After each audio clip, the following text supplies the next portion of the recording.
Hello everyone and welcome to the Hisui podcast. I'm Wolf Tyke and I'm here with Narsathi. Hello, hello. Sadly, it's just the two of us here today talking because I think Kane's just like busy with something if I remember correctly. Yes, I don't remember what internet. his internet's out. Yes, and Tom is sick, so wish him the best. Yeah. He'll probably be better by the time this comes out. I hope so. We're going to speak it into existence. Just like Exactly. when I was sick last week, by the time the episode came out, I was mostly better. Yeah. Because your boy was also dying sick with stomach problems. I'm having back issues, and then I started having stomach issues. Like, can I have just a little bit of peace this month? No? Okay, fine. I guess. Welcome to 2025, EP. Yeah, 2025 EP. Get to have surgery on my back. They're gonna decompress the nerve that my bones are pinching. That's gonna be fun. So I might be out for a couple more episodes. We're gonna see. Next week I'm gonna be out for the Comic-Con. I'll be at Comic-Con in Birmingham, Yeah. and then it'll be that's the 7th, 8th, and 9th, and then the 10th is my surgery. I'm partying it up that weekend.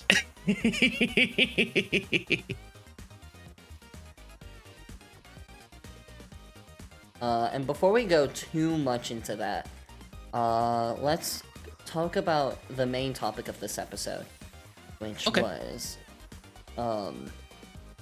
just because that's what we've been doing in the new year so far. Why people look down on fan-created projects. Oh boy.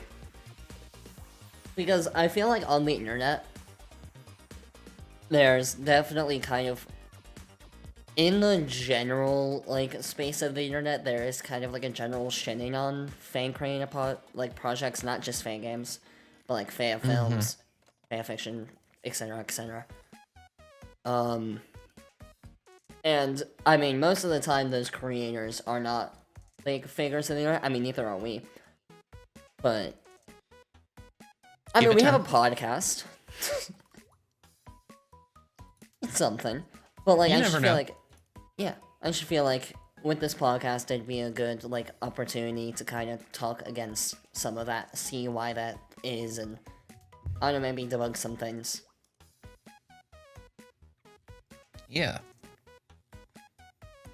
Because, I mean, go ahead.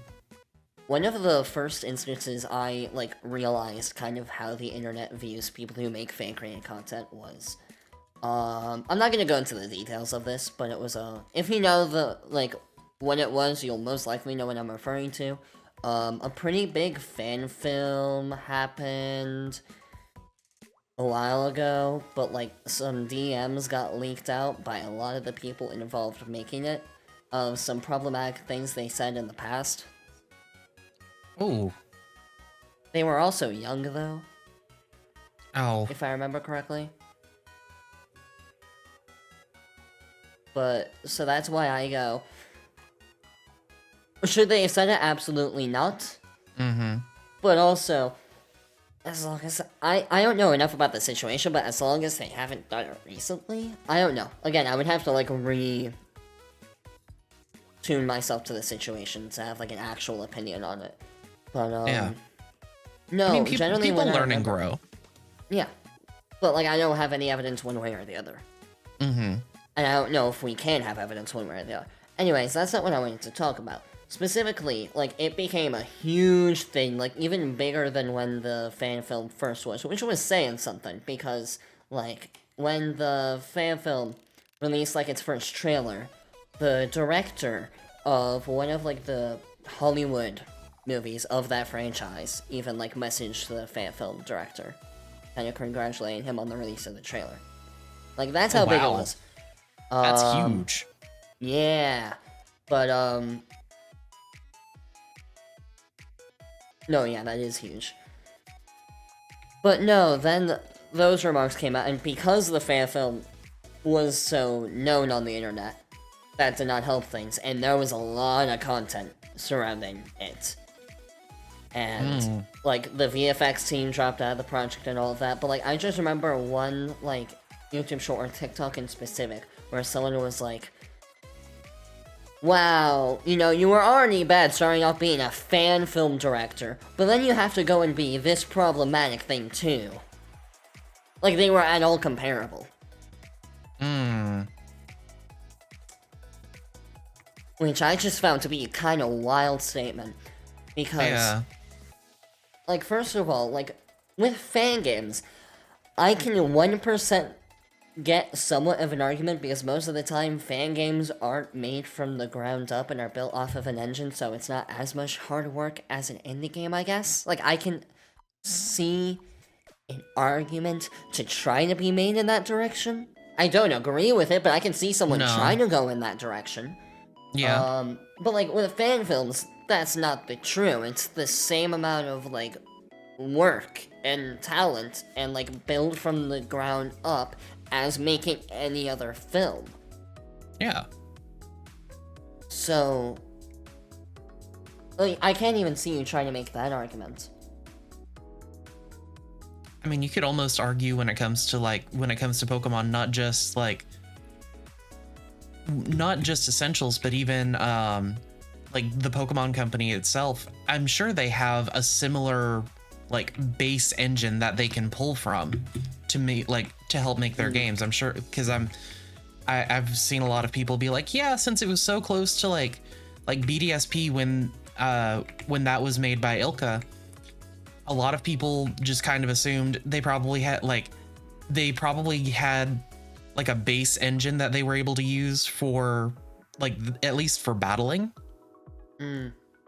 so that they didn't have to worry about building the entire thing in Unity from the ground up. Like the Pokemon company didn't just say, okay, here's all the lore and information, and yeah, good luck. Like they probably gave them some kind of assets to start.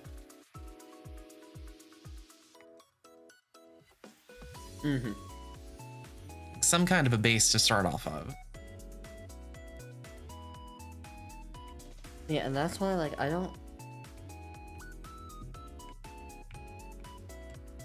mean, as someone who's kind of been in this scene, I can't like understand too much why people would view it that way. Mainly because I'm a creator, so mainly like, Luffy, do you have any guesses? In that specific incident, or just in general? I mean, my understanding when I've heard the criticism is always, oh, well, why not just make your own thing? Why waste your time on something that you can't profit off of, that you can't, I mean, you technically could, but you will be very much looked down upon for, which you definitely should be looked down upon if you're trying to use other people's IP for profit. That's kind of one of the big tenets in this community is, hey, that's how you get noticed by the Pokemon company, and that's how you get Nintendo lawyers. Don't do that, for the love of all that's good and holy. So I see a lot of people making the argument of why put in so much effort into something that's not going to profit you in the long run, which is, on one hand, I understand where people would come from with that kind of an argument, but at the same time, like, people can just do things for fun. People can just be passionate about things. Which also, I'm gonna ask you a question, if you have that argument. Why the fuck do you care? Your money isn't affected. It's the people who make it. They're the only ones who would lose money out of doing it. So why the fuck do you care that they could potentially be losing money out of their work? Like, you're not losing anything. No.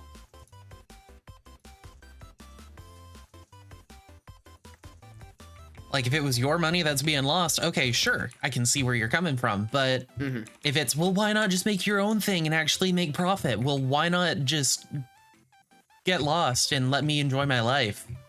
Like, you're criticizing, especially because a lot of the times, people who criticize this, I'm not gonna say everyone, but most of the people I've seen are people who create stuff in general outside of, like, YouTube content, maybe.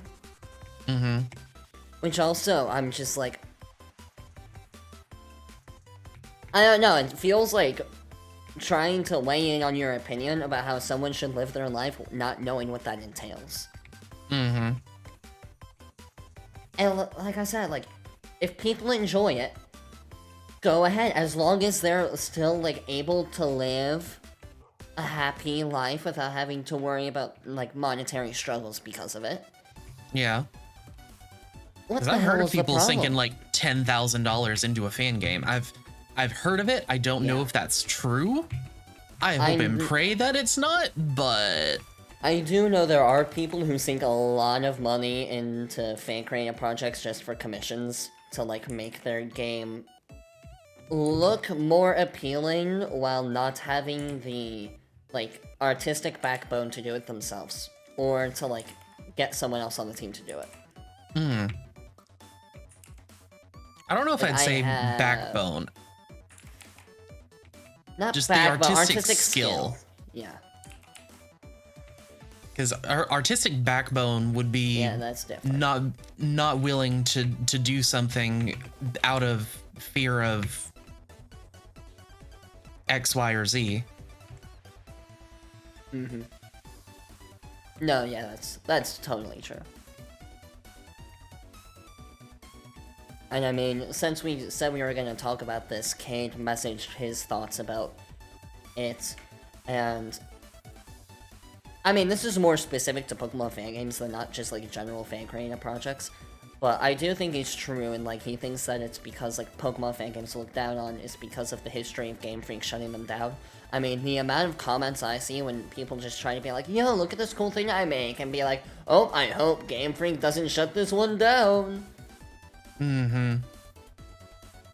Which on one hand, it's almost a compliment, like, oh, this is really good. I hope Nintendo doesn't shut it down. Like, oh, you think it's this good, huh? I don't know. For me, whenever I read that, it comes off... Sometimes I read it and it basically implies that the person is hoping it gets shut down by Nintendo. Yeah. I've seen that sometimes. I've seen that too, but I'm trying to spin it in a positive light, like, oh, you think it's that good, huh? I see. Thank you. And like, but this project really is that good, and off. maybe Nintendo should be looking at this because people are going to enjoy it. Mm-hmm. Take notes. Take notes, Nintendo. Take notes, Pokemon Company. This is what the people are enjoying right now. And like, which genuinely I've wondered that. I've been in the fan game community for so long and seen I've seen things from fan games be not directly implemented, but that's very suspiciously like this other thing that I've seen in popular fan games. Yeah. I'm definitely if I talk about showing my age one more time. Well, I think some of that is just due to with the sheer magnitude of fan games that get released. You're gonna have some that align with what the Pokemon Company wants to do. Yeah, that's also true. Which also, that reminds me of with the sheer quantity. Another comment I see a lot is oh my god, there are so many fan games that are out, get a freaking hobby. Which I don't get. I'm that is their hobby. This is the hobby. And I think that's people just don't see fan writing or fan development as equal to it not being fan related, and that's where I go, what's the difference? Other than it is doing it with an IP that is already established, which that doesn't change the work that gets put into it. No. And I've heard that argument about art. Doodling something. Well, why are you wasting your time drawing a Pokemon when you could be drawing your own mythical creatures and blah blah blah blah. It's because Pokemon are fun and cute and enjoyable, unlike you. And also, like, some people do draw their own stuff, but they draw Pokemon because it's a popular IP to get, like, people to look at their page and then be able to notice the more original stuff that people may have not noticed otherwise. Exactly. Like, I've said this on an Eevee stream in the comments before, but I don't know if I've said it on the podcast. Like, the reason why I, like, went into the Pokemon fan game scene and, like, kind of developed, like, a writing niche myself, instead of just writing a bunch of original stuff, is because I knew with, like, when you're writing an original thing, it's a lot harder to get people to care about, like, reading it and giving you feedback. Mm-hmm. Because you have to, like, build your audience from the ground up, and, like, it's just a lot harder. So that's why, like, I enjoyed Pokemon, so that's why I went to fan games to learn about, like, writing from, like, basically, it gave me a pre-established, like, audience base.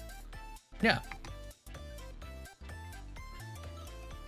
Which some people could see as, like, oh, that's lazy, and I'm like, it's just what I call smart planning. Like, I don't know. Yeah. Like, you want to call it lazy? Okay, you do it then. Show me that you can do it. If it's so lazy, why don't, like, if it's so lazy and passive, you do it.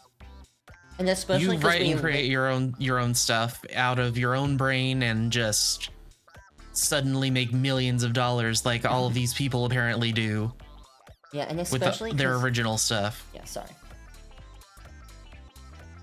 But, like, especially because we live in such a world of people being afraid to experience and become fans of stuff that is not established IPs. Whether people believe it or not, that is the reason why we get so many adaptations, remakes, and, like, sequels. Is because, like, the modern day audience is a lot less likely to see something if there's not a pre-established name attached to it. Because it's a risk. Especially with how expensive things are nowadays. You don't want to, like, risk your money for that. And that's kind of, like, built this cultural moment in history right now where, like, a good, somewhat original, like, horror film won't be that popular. But then, like, the horror Winnie the Pooh film became viral online. Because it was something we knew. I genuinely forgot about that, about the horror Winnie the Pooh movie.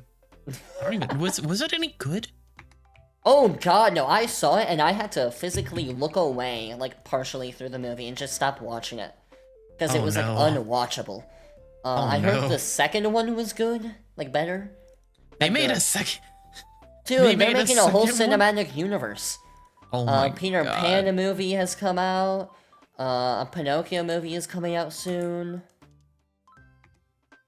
Yeah, no, the whole culmination of film is called Pooniverse, Monsters Assemble. No, you can't call it that. I mean, they can. No, I mean, they can, but, like... But no, literally, I can't. I'm not gonna say the term that makes me think of instead of Winnie the Pooh. But yeah. Anyways, like, I think that just shows, and, like, so if, like, Hollywood companies and just, like, professional companies in general are struggling to, like, get people to be excited about, like, original IPs anymore, why the hell do you expect people, like, without any budgets to be able to do it? And it's not impossible. I mean, look at Toby Fox. No. Oh, yeah. That's one famous example. Like, it's possible. It's just really freaking hard with how the world is at the moment. Oh, another one, DDLC. But, like, even that, it was almost built off of tropes and, like, similarities and almost, like, betraying them. So there still is a sense of familiarity. Yeah. So that's not the best example, but yeah, like, Undertale, it is possible. But it's still like, you can say that with, like, movies, too, or, like, video games. Like, there will be a couple that are popular, that are not established IPs. But it is not the normal. And as you can see, there are so many fan game creators, you can't anticipate every single one of them would make a successful original franchise. Nope. So, just, even, like, if we take away the creator's feelings into account, which is a wild thing to say, but even if we do that, logistically, it still makes sense with the way the world is at the moment. Yeah. Because even though they can't make money off of those projects, that is how people can get, like, people's eyes on them, and how they could potentially, like, get money off of that attention. Like, for other things that aren't attached to that. It's all about name recognition. Mm-hmm.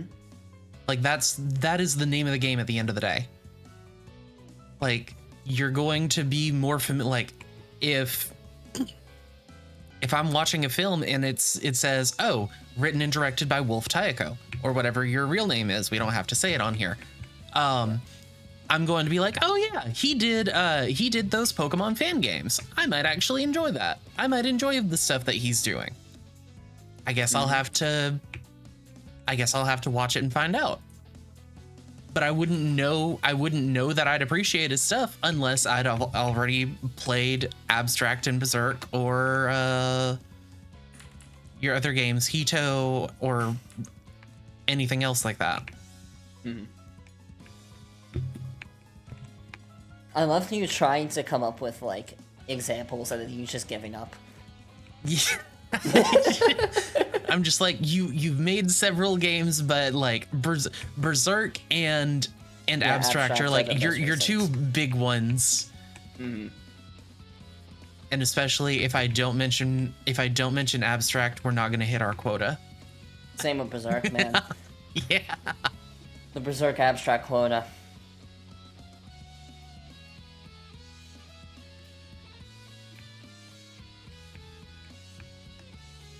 But yeah, people, and that's not just like, some of that's not even as much of like a generational thing of like, oh, millennials, they're stuck in the, like, they're the nostalgia generation. Yes, we are, but look, there's also just like, it's human to say, oh, well, I know of and I'm more familiar with stuff from Wolf Taeko, so I know that I know his stuff has been enjoyable in the past, so I'll probably like his stuff now. That's just human. Mm-hmm. Like, that's human to be like, oh yeah, this is something I know and I know it is safe, so I will continue to enjoy and appreciate it. That's just human evolution, my dude. And it's like, ultimately, and that's why a lot of these talking points just don't make sense to me. No. Because most of the time they do disregard, like, the creator and how they feel about the project, which is weird. But, like, even if you do, I still think it makes sense on a logistical basis with how the world is right now. Mm-hmm. Like, I think any Pokemon... There may be some exceptions, obviously. But I think generally there are more, at least that I know of, more popular Pokemon fan games that came out of the RPG Maker engine than, like, normal RPG Maker original games. True.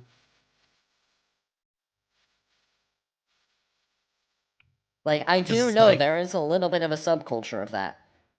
Oh yeah. Well, like, I don't hear about them becoming as popular the same way I do Pokemon fan games that come out of that engine. Yeah. Because, like, I can't, like, I'm trying to sit here and think of other regular video games, like mainstream video games that come from the same engine, and all that really comes to, like, I know there's one that I've played called something about the light. I hate that I've forgotten the name of it. Or no, it's Is it one shot? I think it was called One Shot. Yeah, One Shot. Wonderful, cute little game. It's about light.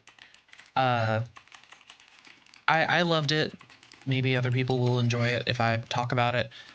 And of course, Undertale was made in RPG Maker. I thought it was Game Maker. Was it? Yeah, I'm pretty sure it's Game Maker. Oh, I thought it was RPG Maker. It has a very, very similar. Yeah, no, look. it was made in Game Maker. Oh, never mind. But, like, even an argument like, oh, it takes less time. Cough, cough, Pokemon Uranium took 9 years to make. Yeah. And I don't think they were lazing around for half those years. Nope. Reborn took... God, I don't even know how long Reborn took. I'm scared to know how long Reborn took. Yeah. And it's just like... And, like, most of it is, like, people talking about it, not understanding it most of the time, and they just see huge number of fan games exist, and it's like, that's wild. I don't know why your brain would go to that's too much, because if there's demand, why can't there be supply? Exactly. And also there is, like, when you see the huge number of fan games, I don't want to, like, diss on anyone's personal project, but, like, there are some that just were made in less time. Yeah. That's the whole point of a game jam. But even, like, non-game jam games, like, sometimes it's just people messing around with, like, Pokemon Essentials and having fun. Making the game they want to make. A foreign concept these days, apparently. Just enjoying yourself. Yeah. Like, that was me for a while. I just was, like, fooling around on Pokemon Essentials. So it's not like all of these fan games are, like,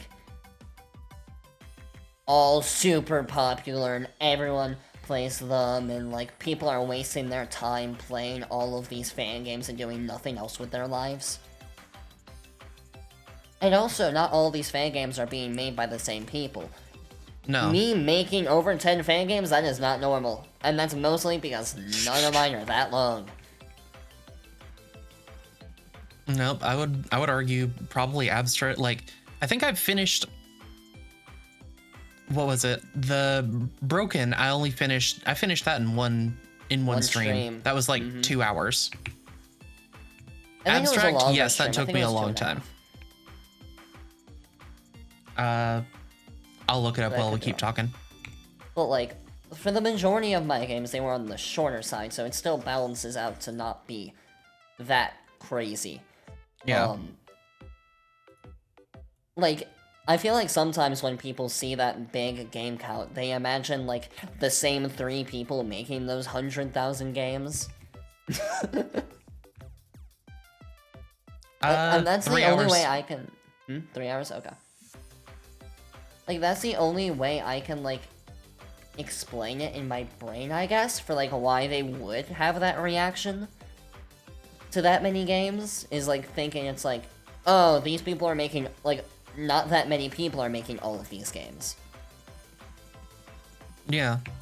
When, thankfully, we've got a lot, like, the fan game developer community, there's a quite, like, I don't know enough about Poke community specifically, but Relic Castle, EV Expo, huge. Yes. Like, several thousand people are members to be, like, as like, they are there as developers. They're not there as just fun, casual players like myself. Yeah, and I mean, huge enough that, like, we kind of have a fan game just, like, designated for the fan game developer audience. We do? I say Hints of Hisui, if that's, like, the target audience, along with fan game players. Yeah, that's yeah. But like That's most of fair. our audience is like fan game developers, and we do talk about fan game development a lot, and like what we want out of fan games, and our opinion on like fan games people make. Yeah, that's fair. And I think if there weren't that many developers, this podcast would not still be around. True. So true. Like, I think just the like existence of this podcast for almost a year now debunks that in and of itself just by existing. Yeah. And even when you look at fan projects outside of Pokemon, like I've seen it with Sonic, I've seen it with HoloLive VTubers. And they make these I've seen people make like I think it's there's a HoloLive fighting sim or something. And people just eat that up. Mm-hmm. Like sometimes it's just the appreciation of, hey, that's my favorite VTuber, that's my favorite Pokemon, and it's in this game that I can play. Hey, that's really cool, that's really fun, I'm enjoying this. That's all people want to do, is just share a little bit of fun, enjoy life. Like, it's 2025, life kinda sucks for people. It sucks to be human. That's why I'm abandoning human. I am abandoning I am abandoning being human. I am embracing vampire. 2025, Ethy truly becomes vampire. It's gonna happen, guys.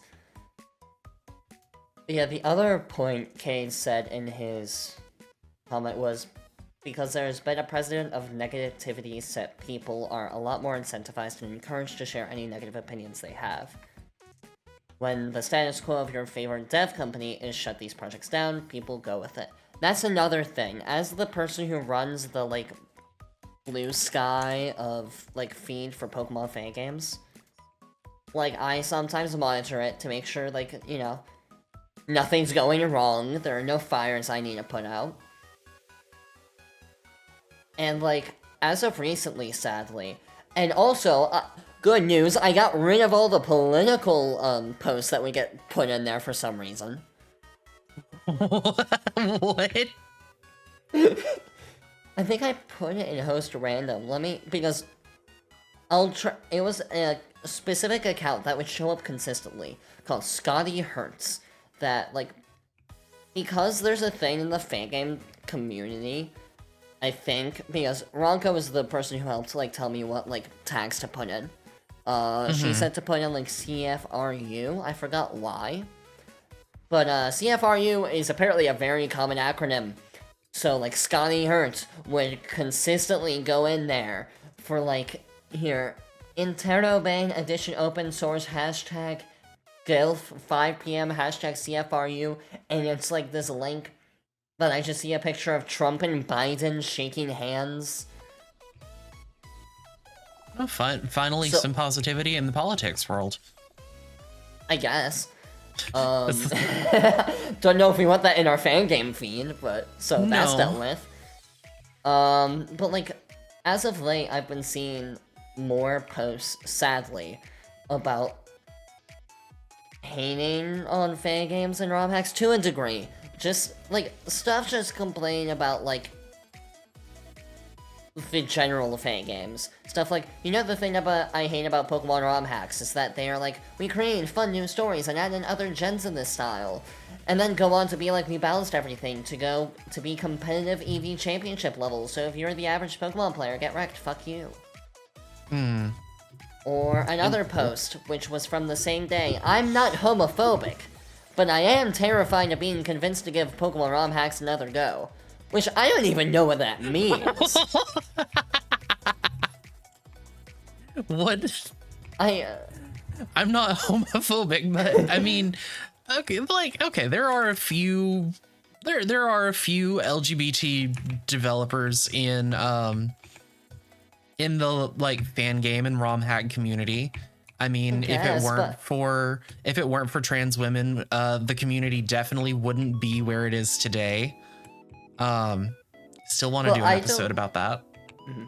Like, I don't think you needed to preface that statement with "I'm not homophobic," because I would not have thought it would be for homophobic reasons until you said that.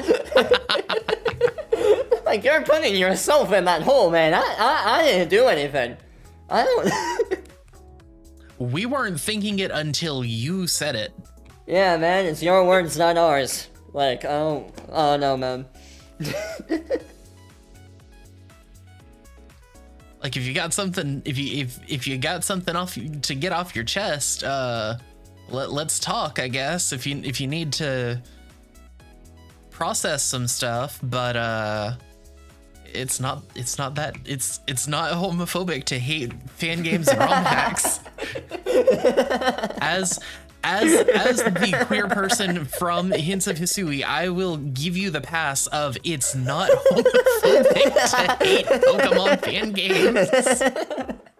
I think I'm the most qualified person to say that. Yeah, I mean, out of us four, definitely. But like, yeah, no, I found that really funny. But I mean, that also touches on, like, especially the other post. People have, like, there's definitely a stereotypical Pokemon fan game. Like, if we're gonna talk specifically Pokemon fan games and why they are especially kind of demonized. Like, I mean, what's the, like, title you have for, like, your fan game project? Like, Pokemon... Dark Amethyst Generic Rising. There we go. Pokemon Dark Amethyst Generic Rising. Because who wouldn't want a custom 8-gym game with... Oh, I've got to find the, like... Relic Castle shared a bingo card one time. Oh, I know the bingo card you're talking about. Yes. I want to make sure that there are almost all bingo... Like, a complete bingo. That's a different bingo card than the one I know. Here, I posted it in this one server recently, so I can find it there. But maybe. I know, like, some of it was like minor glitches, major glitches, like custom megas, having mega evolution in general. Fan theories just like, being put into the game as like canon. Yeah, there we go. Here, Professor Maple and Willow. Glitch Pokemon. Obvious bias towards the creator's favorite region. That's a funny spot. Multiple regions, that's a big one. Making the game unnecessarily hard. More than 2 rivals, that's a trope. I felt like the 2 rivals thing has become a trope as of late. I feel like every fan game has 2 rivals. Yeah, I think that should have been put as two or more rivals. Yes. That makes more sense to me. Non-Pokemon video game music. And like some of these are more like stuff for our community that we kind of bash games for. Here, literally, Pokemon Dark Blank or Blank Rising. That's where like literally after I saw this bingo, that's where I came up with Dark Amethyst Generic Rising, because it's you gotta also have a gemstone in there, or at least for a while you had to have a gemstone. For a little bit, yeah. Like that's kind of gone away with, like, people aren't doing, like, everything doesn't have to be a color now or a gemstone. You can just have your game be whatever you want it to be. Crazy. But for a while in the community, it was, all right, what kind of weird, obscure stone am I going to like my next project after Dark Amethyst Generic Rising is going to be Fordite. Where did I get Fordite? Oh, well, you see, Fordite is from, apparently it's from the Ford, or Detroit agate. But I don't like that word. I don't like how the word works. It is polished pieces of finely layered paint masses from automobile factories. Which honestly, you could take a lot, like you could take that and run with it when it comes to Pokemon fan games.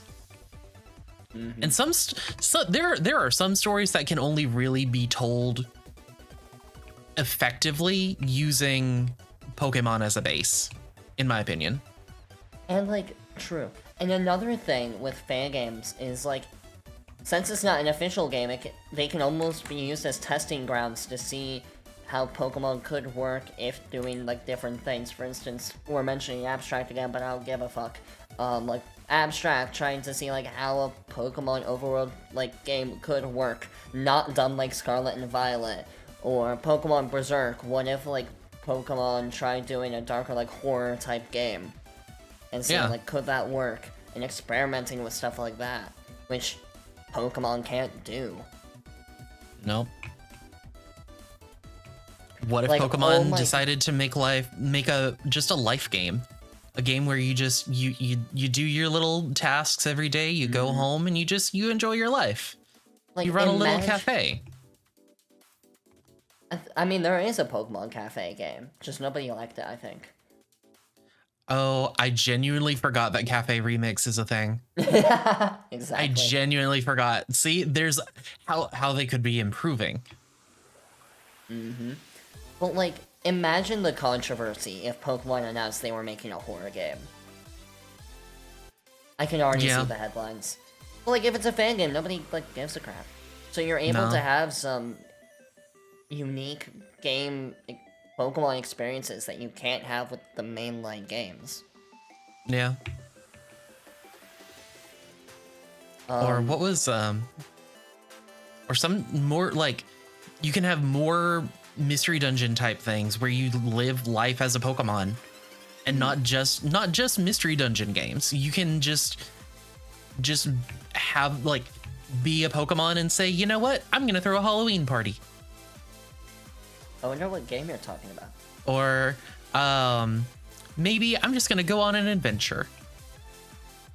Me, the Farfetch'd. I wonder what game you're talking about. You're which growing dev ever I'm so talking about. subtle. You're growing I wonder which dev. I wonder which Lotad shaped developer I'm talking about. Could be anyone.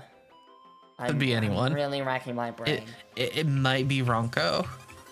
I can see that. You know Ronco's famous game, Farfetch'd Bloodlines? Yep.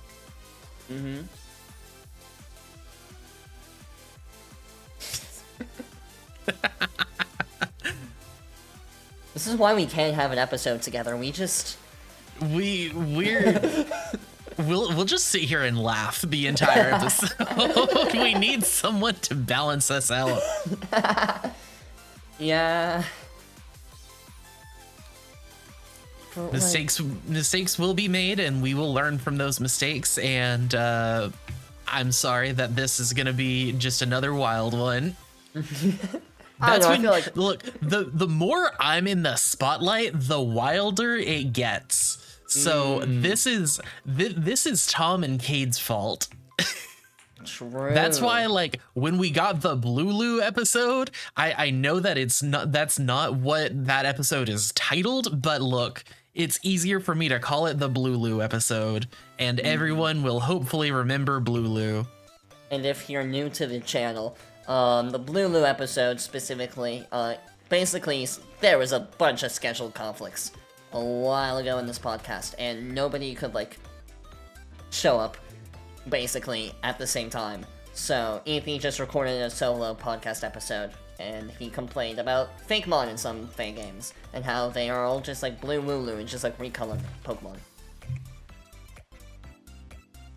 And I've been watching other people on YouTube play more fan games, and I'm just like, all right, this one goes on the list.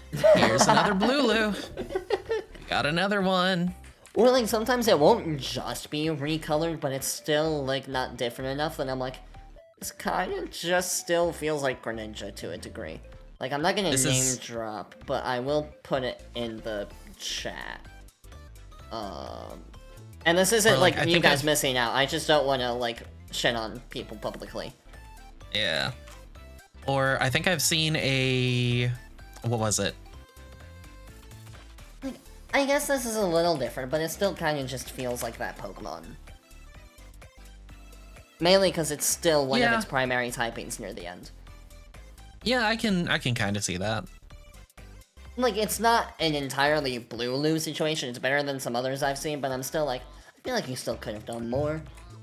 Yeah. Though, it's that weird, like, line between, like, being different enough to warrant its existence, while not, like, differentiating it too much that it becomes its own identity. Yeah. It's a very fine line.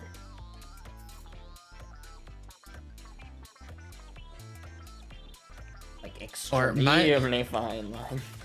Yeah, my other example was going to be, I've seen a Litwick where it's an electric type, it's an electric ghost type. The only difference is it's a, I'm thinking like maybe lightning rod inspired. Yeah, it's still a candle, but it's like one of those fake candle, like fake tea lights almost. I guess I can see some like creativity there. Yeah, but all they really did was like they changed the flame to a lightning bolt. Ooh, or like one electric Litwick that I see, because that seems to be a common one. I don't think this is what you're talking about, but basically it's like a light bulb Litwick, to describe it to the audience. It was made by capital E, lowercase e, capital V, lowercase e, capital E, lowercase e, 1999. Say that 5 times fast. Looking that up. I was gonna say EVE, but I'm like, that's not gonna help them.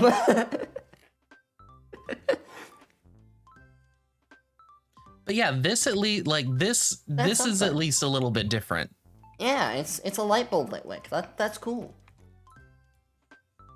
And it goes into a kind of a lamp and then a ceiling fan. Plus it turning into like light bulb, which was better than my idea of the lightning rod. Like it just like it still keeps that identity of like what Litwick is supposed to be. Yeah.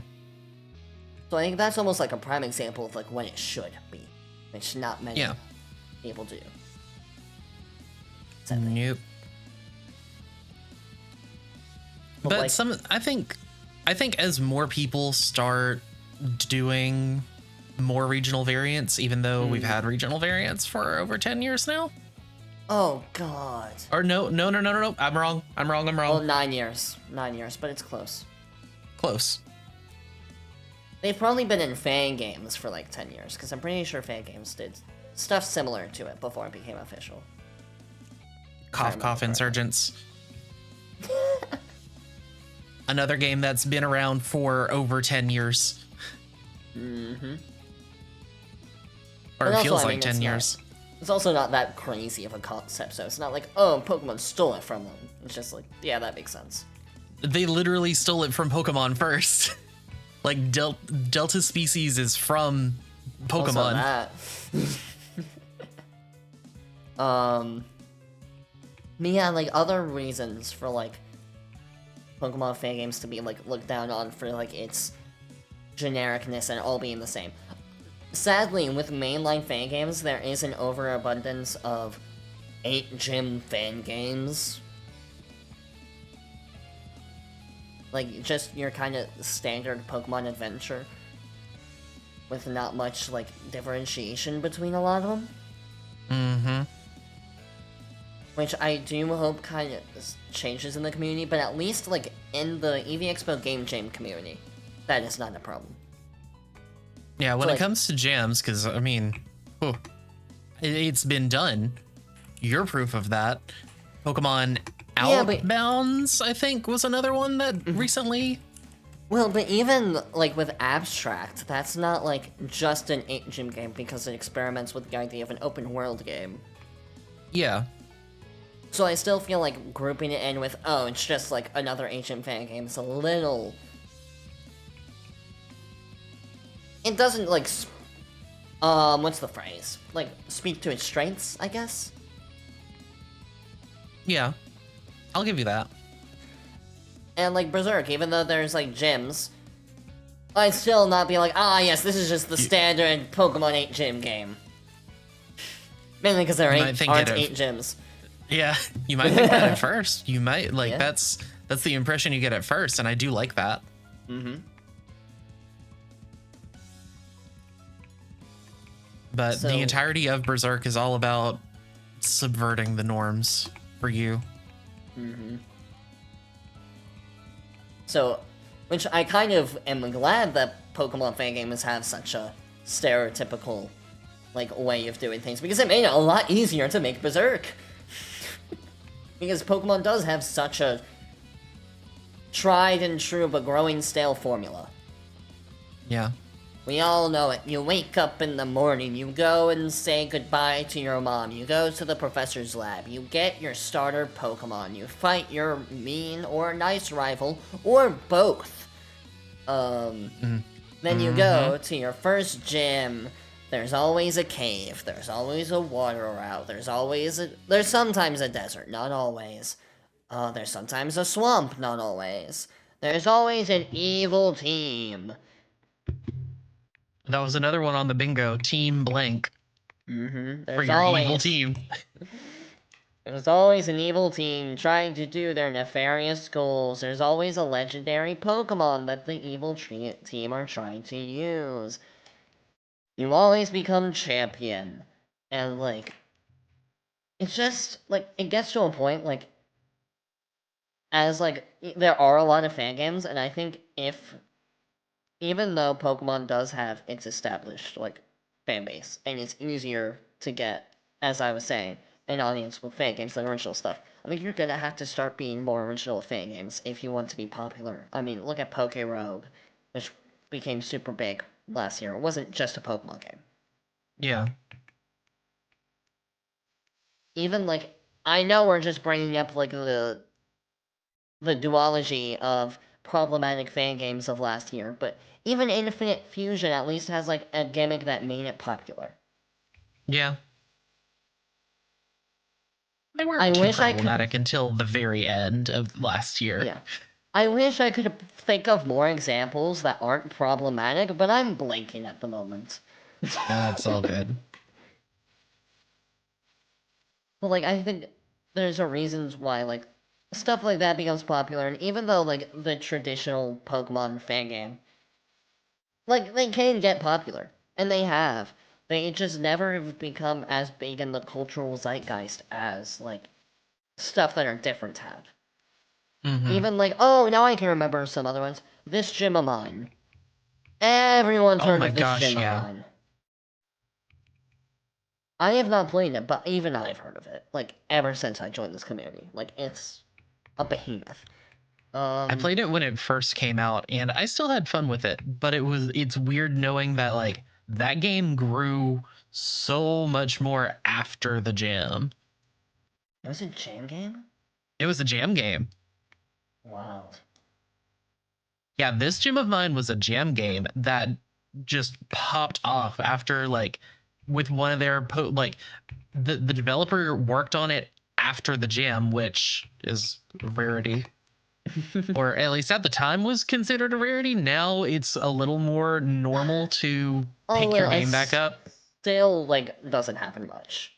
Like, a lot of people say they will, and then they usually don't. Yeah. Which, that's a little gripe that I have when it comes to developers. When it comes to, like, oh yeah, we'll finish and we'll fix this stuff post jam once they finish judging and everything. And then they never do. I wanted more from this game. It had such potential. It was such a beautiful thing. Why? Why are you doing this to me? I mean, I'm guilty of that, but you know.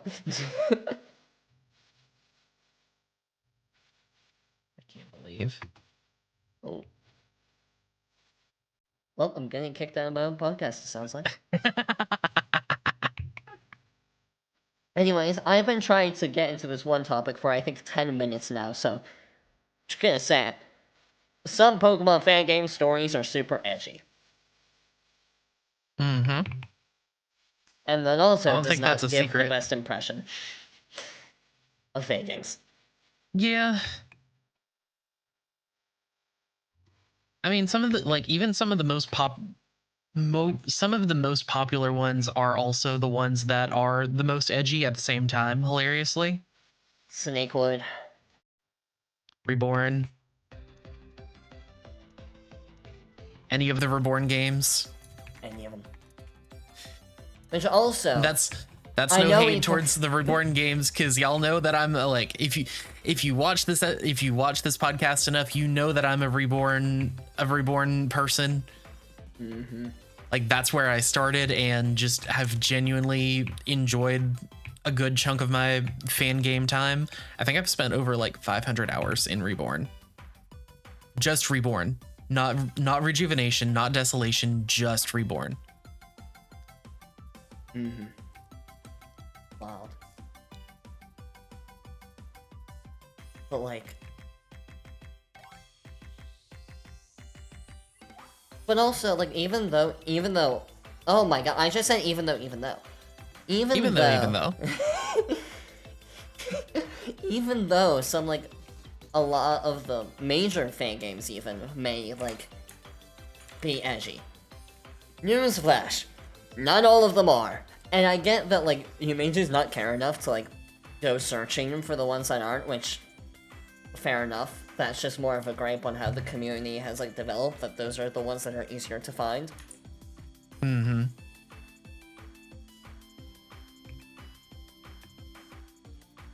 But, like...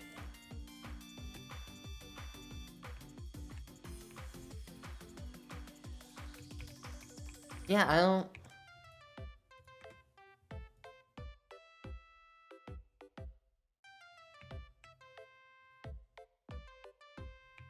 I don't really have much else to say about it. I mean, other than...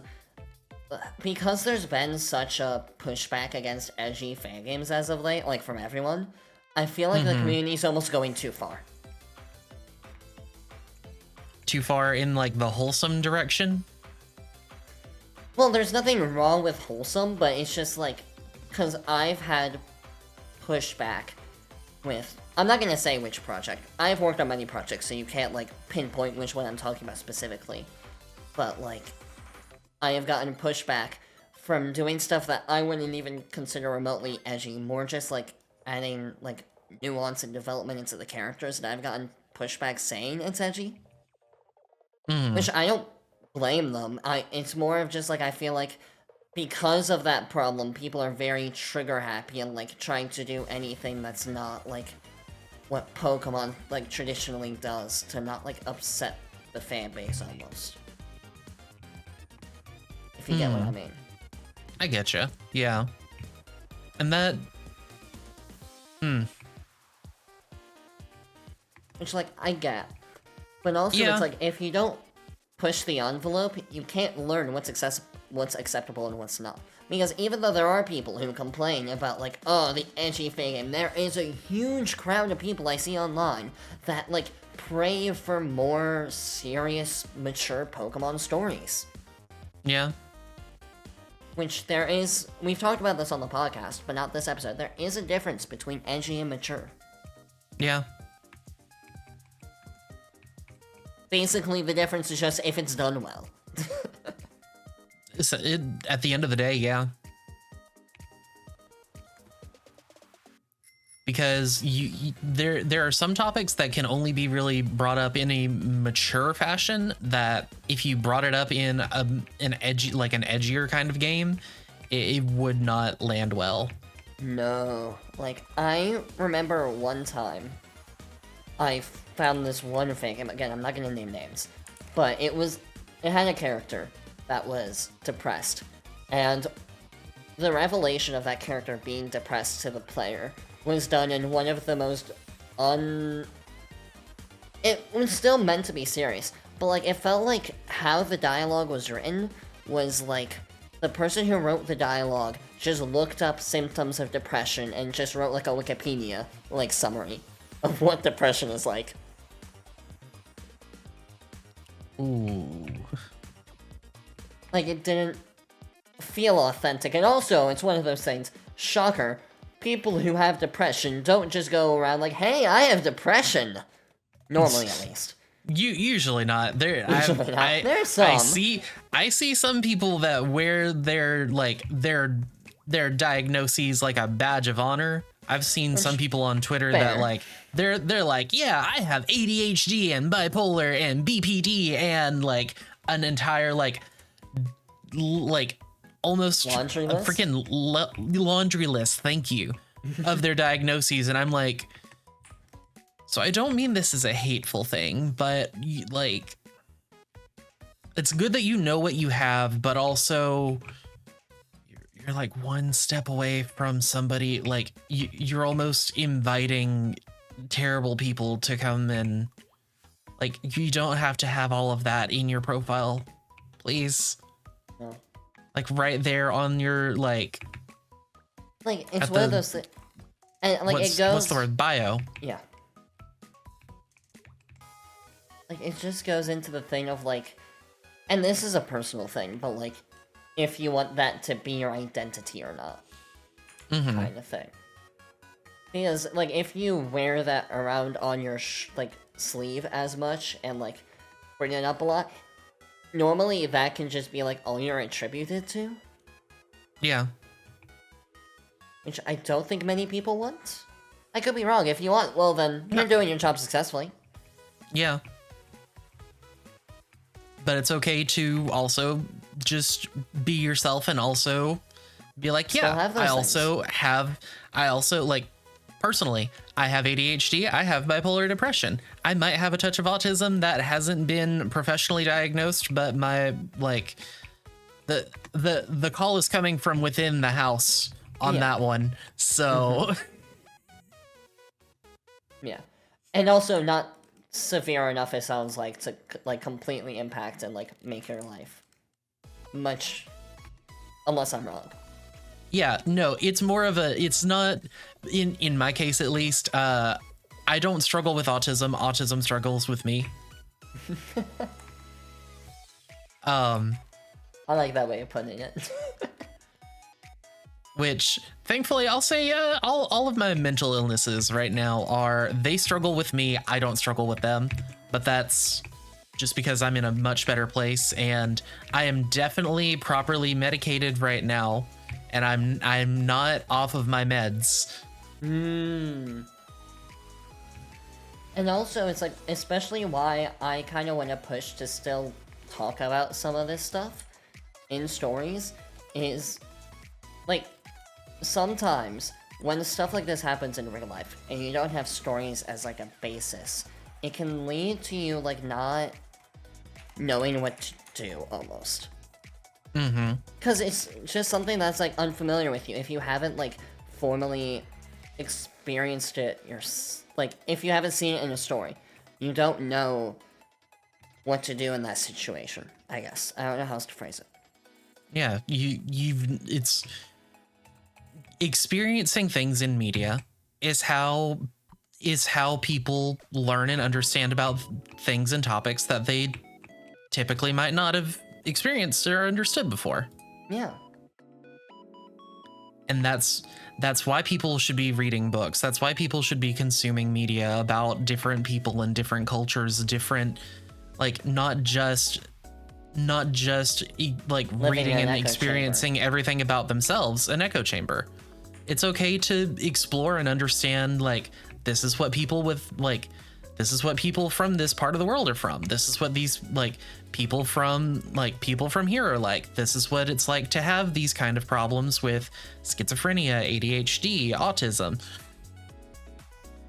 And some, like, if I'm not mistaken, I don't know if anyone, like, I don't know if it's like 100% confirmed that Satoshi Tajiri was autistic, but I know a lot of people do look at him as an autistic hero of sorts. Mm.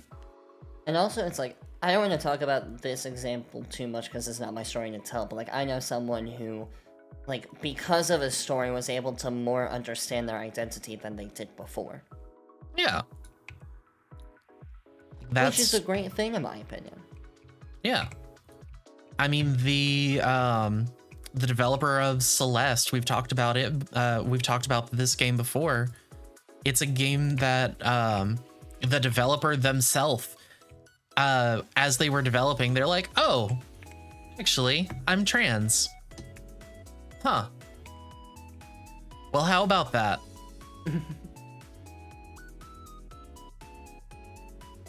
Yeah, it's just one of those, like...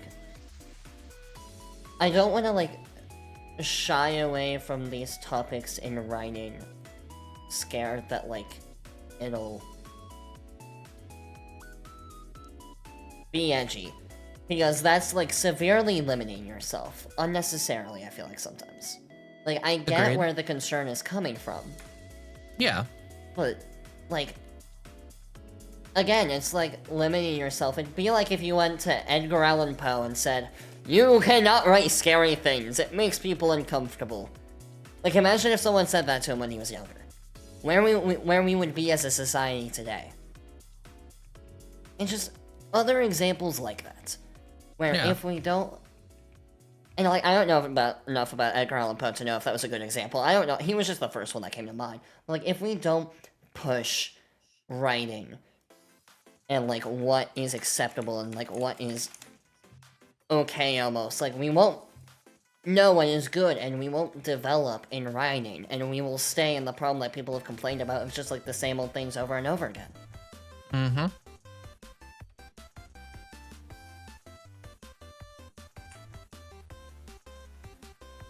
Which, I mean, if that's all you want out of life is the exact same thing... Well, I got bad news for you, friend. That's not gonna happen. Life changes. Nope. Just Life changes. just like the topic of this podcast. Video. Oh, also that. But like, just like Blockbuster Video, if you don't like fit along with the changes, you may go down under.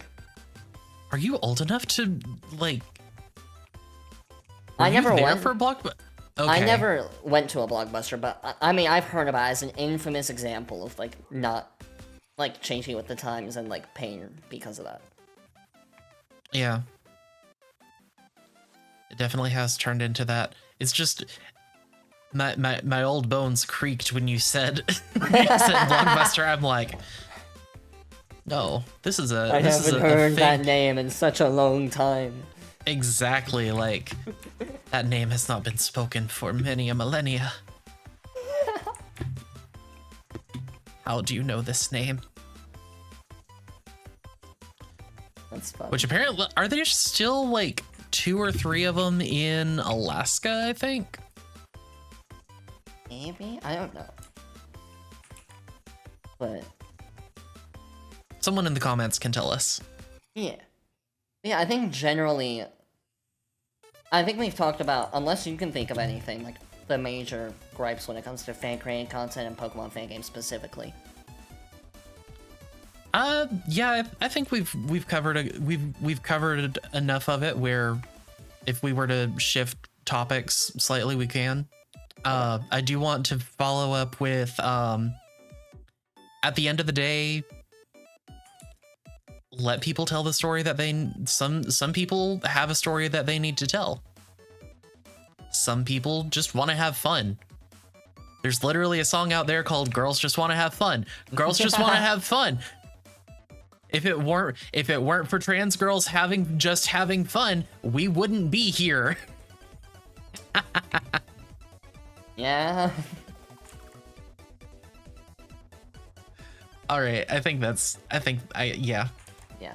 But like, ultimately, I'll go back. I'll wrap it up with what I said first. You're not gonna be her. So why the fuck does it matter to you? Exactly. I think that is like the perfect like encapsulation to a lot of these complaints of just like, it's not gonna like hurt you if this happens. Nope. I mean, if it is, then I'll 100% go and critique it, but if not, and they're having fun, then great. We can all Yeah. live on different sides of the fence.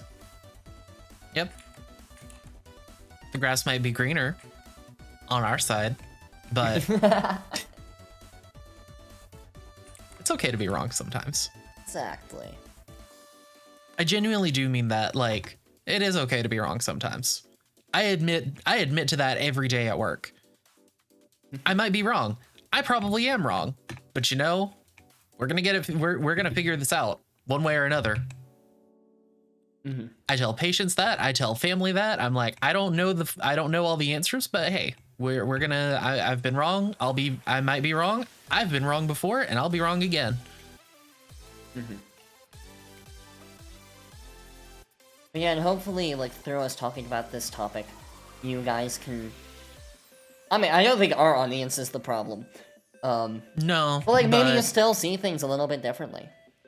Maybe. And if, like, anyone watching this video has thought that way before, and you clicked on the video for the title of, like, why people look down on it, like, hopefully, like, you also think about it a little bit differently, too. Yeah. And you don't have to agree with us. No. Just, like, the fact if you're At still least... watching it here, that already says something to me. Yeah. At least keep what we're saying in at least a little bit of consideration. Yeah.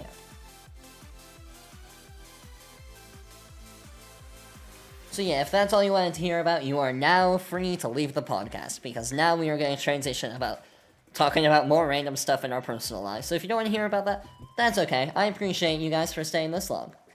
Yeah. Yeah, on that note, how has your health been lately, Ethy? Now that I'm not actively dying, like, having to gross every amount of time, we're good. Like, pain levels have been going down. I am recovering well, but I'm also about, like, my doctor said, okay, we can't, I as much as I like money and you always have good insurance, you probably don't want to continue living where every this is turning into an annual thing where you're dying, because it's been 3 Januaries in a row where your boy shows up to the doctor and he's like, hey, I'm dying. Oh. I can barely move. And they understand, yeah, you probably don't want to keep doing that every January. Let's just go ahead and we're just going to get to the root of the problem and let's get you fixed up. That's nice. As much as, like... I wish they did that a little bit earlier, but, you know, that's nice. Yeah, and I understand, like, you gotta be, like... This is still a major surgery. They are still going in and, like, reconstructing how my body is going to be.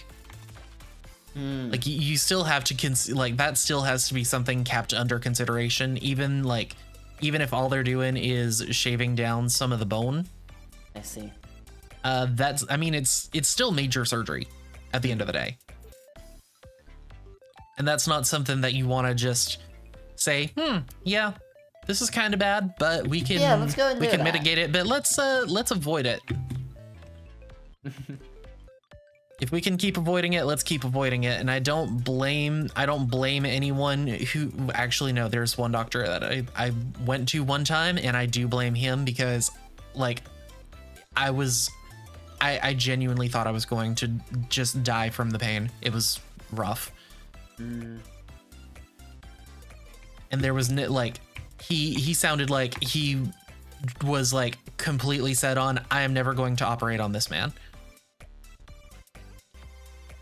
So I said, okay, I'm just going to find another doctor. And I did, and I'm much happier. That's good. This guy actually listens to me. Yeah, that sounds important. Yeah.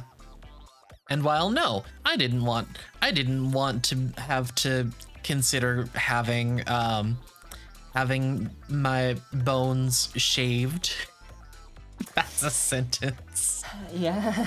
I'll be okay. It'll be all good. I'll be off work for like 2 weeks, so if there's suddenly a spike in my like what I'm doing on YouTube and Twitch, it is definitely because I'm bored. I'll have 2 weeks off work and I will probably be bored. Like, I will find some way to still stream or something just to keep my mind off of being bored or in pain or both. Because streaming has helped me with a lot of just existing at times. Yeah. That makes sense. But overall, I'm gonna be okay. And I appreciate the concern that people have shared when I did come out and I'm like, hey, I'm going on hiatus, a streaming hiatus, and just we'll see how life goes from there. Because I genuinely at the time I wasn't sure what was gonna happen, like what was going on anymore. So I do want to appreciate.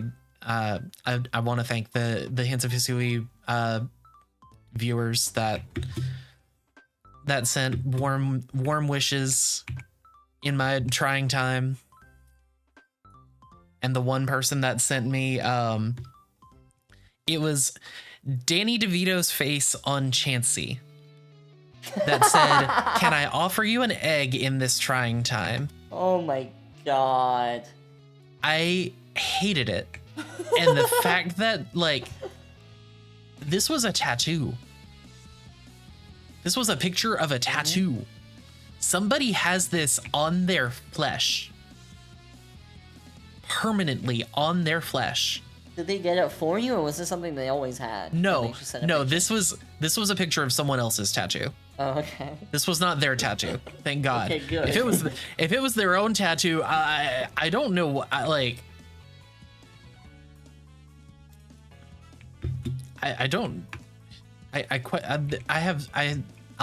already have a lot of questions just about the existence of it being a tattoo.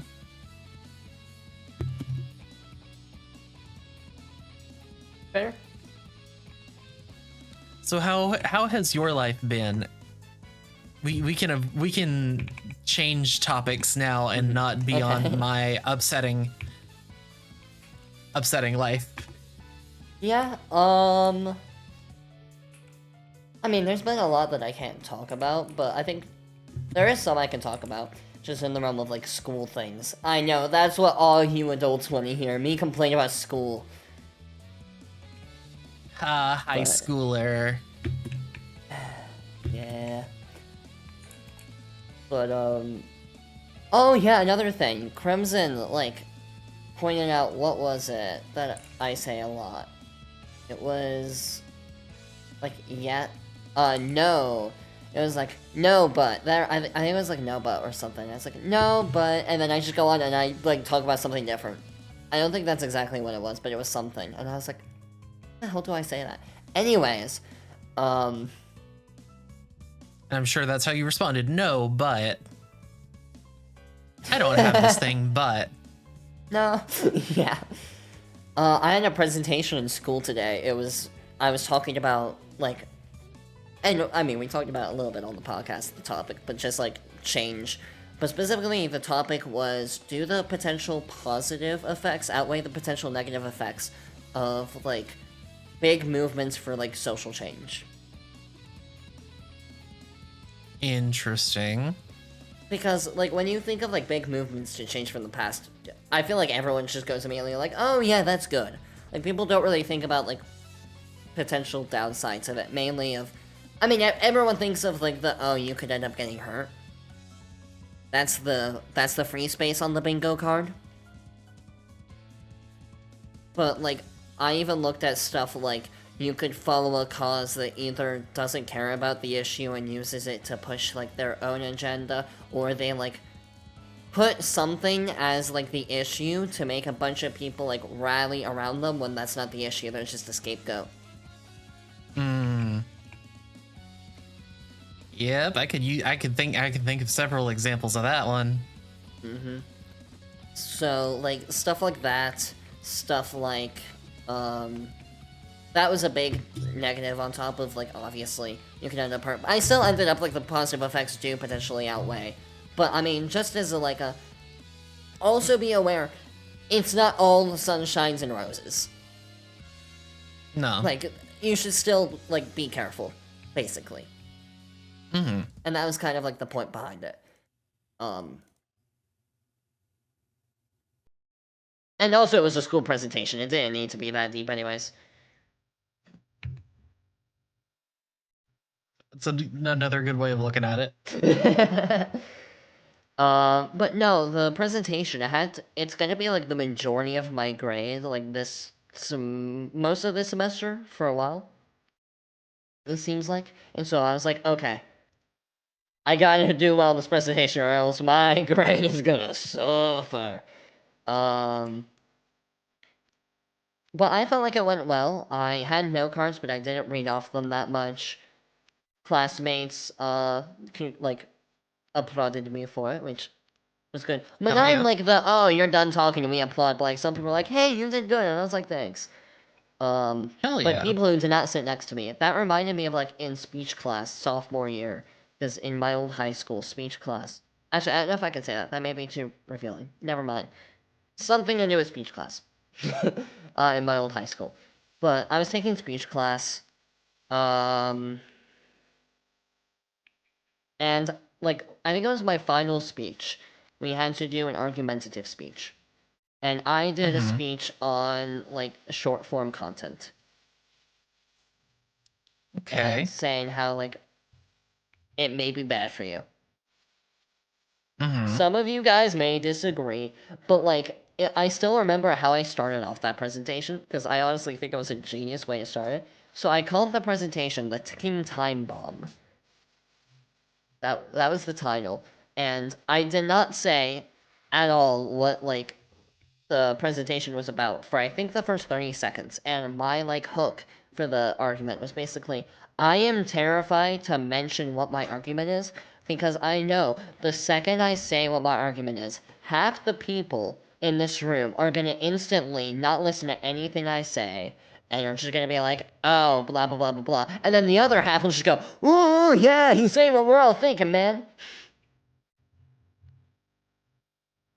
Sounds about right, especially when it comes to short form content, because especially in a high school setting. Yeah. Like, they love their short form content. Oh yeah. It is their culture, man. And so just going in and going, maybe it's bad for you. You are gonna get some pushback. Oh yeah. And high schoolers are usually not kind, so that's why I was bracing myself. But I used that for like a hook to my argument. And then eventually I went into it, I made my argument, and like I still remember, like, even though I was talking about something where I thought everyone would blatantly disagree with me and should be like, whatever. Let's just let him do his presentation. Like, when I was done with it, people basically did the same thing of like, hey, that was a really good speech. Yeah, I don't know if I changed anyone's minds, but like, I don't know. I was proud of myself for that. You at least got some people to think about, like, maybe you're onto something. Maybe you're just a whack job, but maybe you're onto something. Maybe.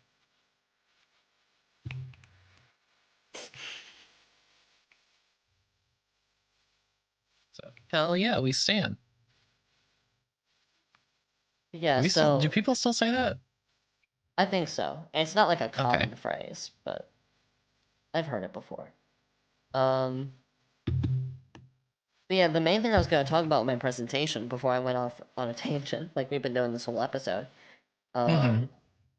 was there was like a time interval that you had to hit. It had to be like 6 minutes to 8 minutes.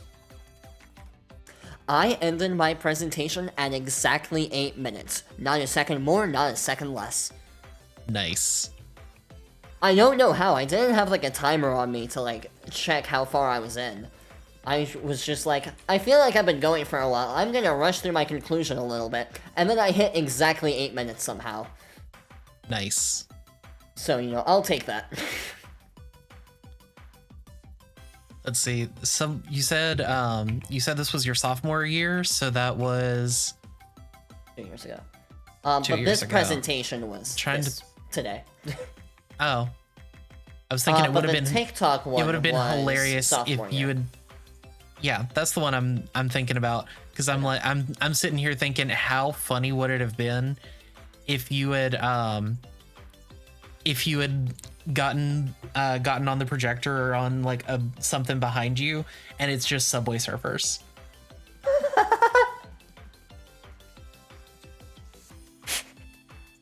That would have been funny. Oh, I should have thought of that.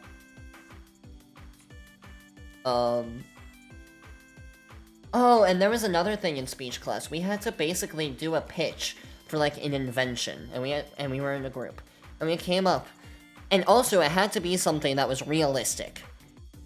Mm-hmm. So you couldn't just be like flying car, and it also had to be something that did not already exist. Which already I was like, those are some pretty hefty limitations there.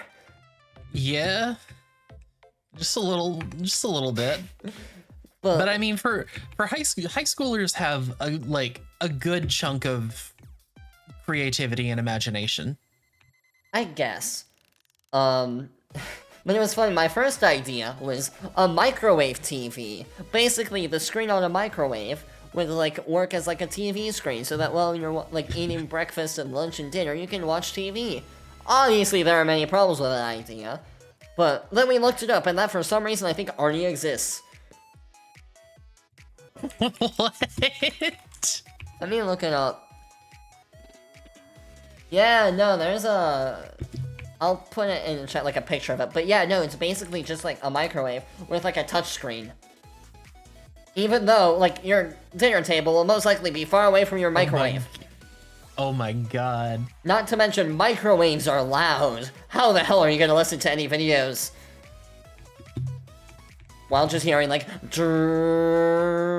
like, it's a flawed concept. So the argument went from, like, we shouldn't do it because it's flawed, and then it for some reason exists, so good job whoever came up with that. You came up with a flawed concept that high schoolers thought was stupid. But no, what we ended up doing was, like, because at the time there was kind of an emergence of, like, you know, ChatGPT and that kind of, like, AI that could, like, come up with text.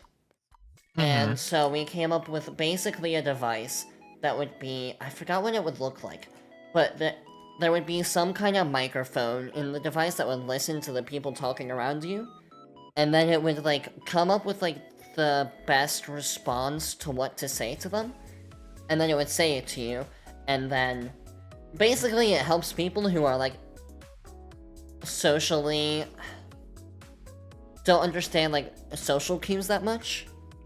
Mm-hmm. Or, like, don't know what to say. But obviously there's the dystopian part of, like, oh, but you're no longer talking to them, a robot's talking with them, which, yes, I agree with, but also this was a school presentation. We just needed to come up with something that didn't exist already and was realistic. Yeah. And which is scary as scary as it sounds, that's definitely realistic. Oh, especially nowadays. Oh, yeah. But yeah, no, the teacher went over and went like, okay, so it's good for people that, like, aren't good, like, socializing. But how can you make this, like, product more, like, good for people outside of that? Which I just sit there and be like, if going to the person who invented the wheelchair and went, okay, but what about people who can walk? How can we make it good for them? Like, that's not the point. Yeah. So we just ignored what the teacher said, and we were like, we're just still gonna do it. Because that's stupid. Hell yeah. Like, when coming up with glasses, you should not have to, like, keep in mind people who can see in your target audience. No, well, okay, glasses can all, like, they don't have, like, glasses can be used as a fashion statement. Yes, but, like, when you're inventing glasses, you should not be like, that should not be, like, on the top of your mind, equal to people who cannot see. Fair. And also, there's the whole thing of, like, it's also flawed because what if you don't like what the AI wants you to say, and what we said was basically, well, then you don't say it. But then you're sitting there with the same problem you had it before, even if you didn't have the device. It was a very flawed concept, but once again, she gave us some hefty limitations. Yeah. Like, definitely some interesting limitations, but definitely hefty. And it's just like, with, like, if it was truly useful and practical, it probably exists already. Mm-hmm. Like, just realistically. Like, that was my main problem with it. And then even if it doesn't exist, then it's just like, there are lots of flaws with it, and that's why it doesn't exist. Mm-hmm. Hence the idea we came up with. There are flaws. And it's a little dystopian, but also, we did our best. It's not something that I would legitimately be like, ah, yes, this is a good product idea. I'm gonna pitch it. Yeah. It was a school assignment. It can at least be like a launch pad for a better idea. Yeah. Something maybe less dystopian. Yeah. But what would be even more dystopian is if we kept going, because this has been an hour and a half. We talked a lot about the fake game part. We did, and I'm glad we did. Oh yeah, it's definitely, like, an interesting, important topic to talk about. And Oh, maybe we'll get us lots of views. One way to find out. I'm hoping. So yeah, thank you all for listening to us, like, talk about our lives. I appreciate it, like I said before. Oh, before we end it off, let's talk about one of the things the comments suggested us to talk about last time. Especially because some of these we won't talk about for long. Kenny gave us a laundry list of suggestions, so thank you. We can probably talk about this with the other people here, too. But the Switch 2, what are our thoughts on it? I'm here for it. Like, the Joy-Cons look like they'll be usable for someone with adult-sized hands. Which, shocker, I, as a 29-year-old, have adult-sized hands. Wow. It's not very easy to use regular Joy-Cons at age 29 with my sized hands. Those like, can I do it? Yes. Is it easy? No. I getcha. My thoughts on it, I mean, it's basically me summarizing a thought. I was a little disappointed at the announcement, but I'm also not a big Nintendo fan, so I'm not gonna be the one impacted. But if I have to say my opinion, I will.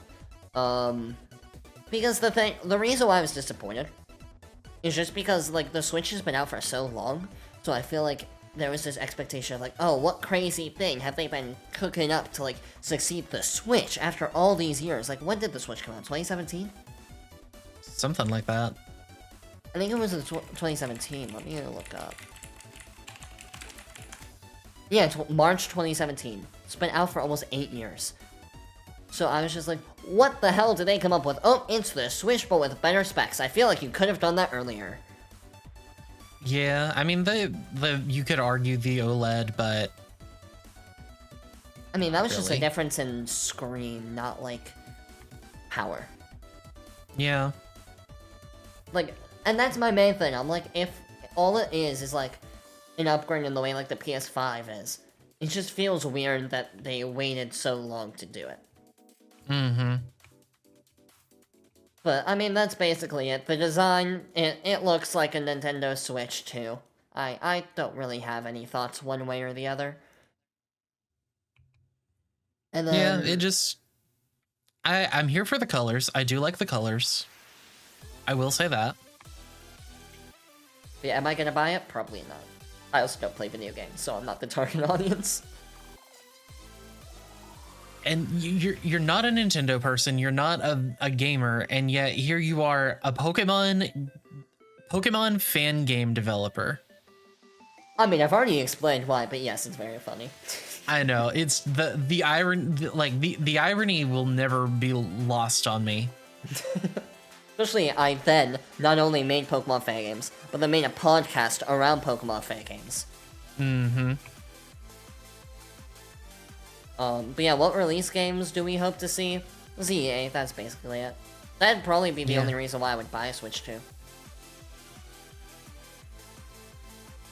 So you'll eventually get it.